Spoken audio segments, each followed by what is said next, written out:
L'hôpital Saint-Joseph-Saint-Luc a 20 ans. 20 ans, c'est l'âge des grandes ambitions, de tous les projets. Pour nous, c'est le moment d'impulser une nouvelle dynamique qui est portée par la stratégie d'établissement 2022-2025. Et c'est le moment, maintenant, de réceptionner les premiers projets, les premières concrétisations. L'ambition originelle du centre hospitalier Saint-Joseph-Saint-Luc, c'est de proposer une offre de soins complète, d'expertise, organisée autour du patient.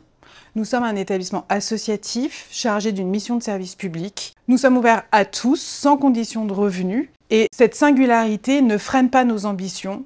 Et c'est pour ça qu'aujourd'hui, nous voulons continuer à transformer l'hôpital Saint-Joseph-Saint-Luc. Nous avons un projet médical très ambitieux sur le centre hospitalier Saint-Joseph-Saint-Luc qui va se décliner sur différents secteurs. Dès cet été, nous avons eu la chance de pouvoir ouvrir un service de 10 lits de soins continus modulables, c'est-à-dire qui peuvent, du jour au lendemain, ou en 48 heures en tout cas, devenir des lits de réanimation pour doubler le capacitaire en termes de lits de réanimation. On a également un gros service d'urgence à l'hôpital Saint-Joseph-Saint-Luc. Nous avons l'ambition de refonder totalement ce service d'urgence, à la fois au plan architectural et fonctionnel. Le troisième projet concerne les maladies chroniques, malheureusement très fréquentes.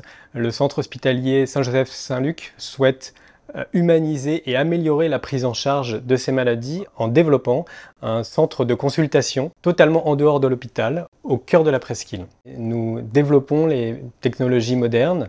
Nous avons bénéficié d'un robot chirurgical pour les spécialités de chirurgie viscérale, urologique et gynécologique.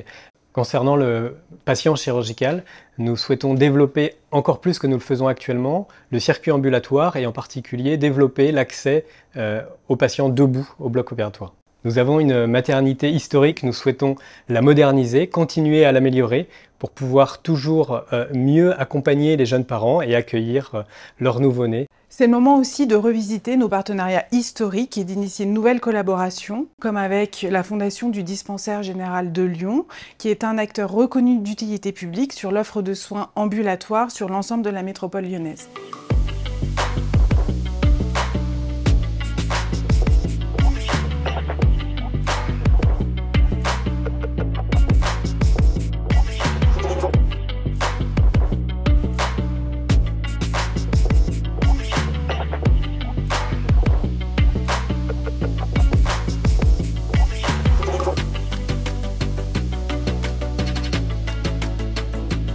Nous avons reçu début septembre un robot chirurgical dans le but de réaliser des prises en charge qui vont être optimisées pour nos patients avec des technologies de pointe.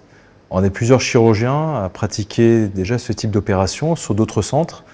L'avantage de l'avoir sur le site va nous permettre une accessibilité beaucoup plus simple de cette technologie. Il s'agit de chirurgie mini-invasive. Le but est au final de récupérer plus rapidement ce type d'opération, en même temps de limiter les complications et un retour plus simple du patient en forme.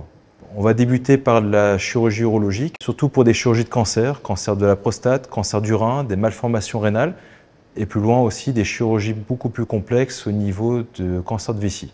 L'équipe de chirurgie viscérale va nous rejoindre pour pouvoir développer aussi de la chirurgie de cancer colorectal et aussi de la chirurgie d'obésité. En tant que praticien, ça nous donne les moyens, l'accès à toutes les technologies disponibles pour pouvoir opérer convenablement un patient. Le projet a été financé par notre fondation Saint-Joseph-Saint-Luc via des mécènes. Et en effet, on serait les premiers dans le bassin lyonnais à proposer pour 100% des patients opérés par la chirurgie robotique une prise en charge où il n'y a pas de dépassement d'honoraires ni de reste à charge.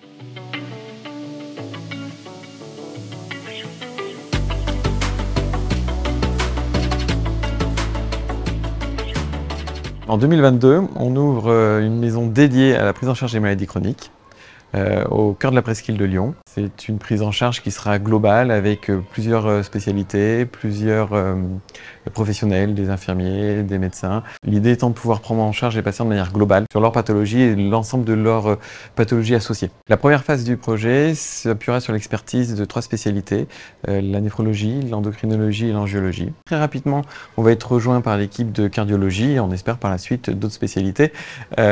Initialement, la prise en charge sera autour des maladies cardiovasculaires, du diabète, des maladies rénales chroniques. On aura une unité de dialyse au premier étage de l'établissement. Ensuite, on aura une unité de consultation. Au cœur de la dialyse, il y aura une unité d'entraînement à l'autodialyse.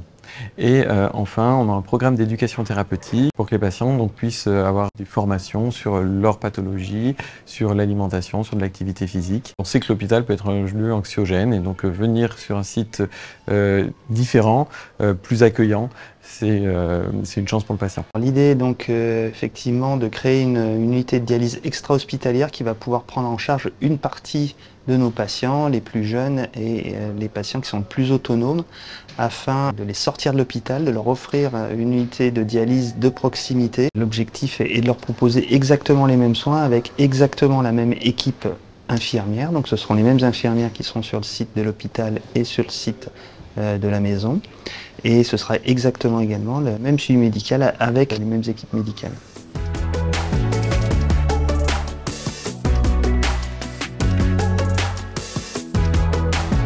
Aujourd'hui, Saint-Joseph-Saint-Luc conserve comme valeur clé, et c'est inscrit dans les statuts de l'hôpital, le souci qu'on a d'accueillir ici toute personne, quelles que soient ses convictions, ses moyens, ses ressources, et de lui offrir le meilleur soin possible. Ça se matérialise par le fait que dans tous les services, on a ce souci de l'accueil de tous. Ça se concrétise aussi notamment par le fait qu'on a ici une permanence d'accès aux soins de santé, la PASS, qui accueille les plus démunis et les plus fragiles d'entre nous, ceux qui sont migrants, sans papier, qui n'ont pas d'accès aux droits, et de faire en sorte de les remettre dans un parcours de soins.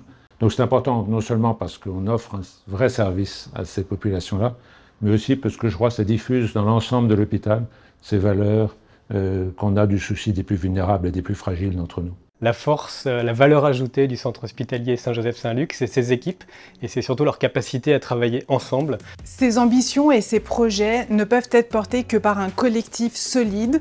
Celui de Saint-Joseph-Saint-Luc l'est, il est bienveillant, il est investi, il a envie. Allons-y.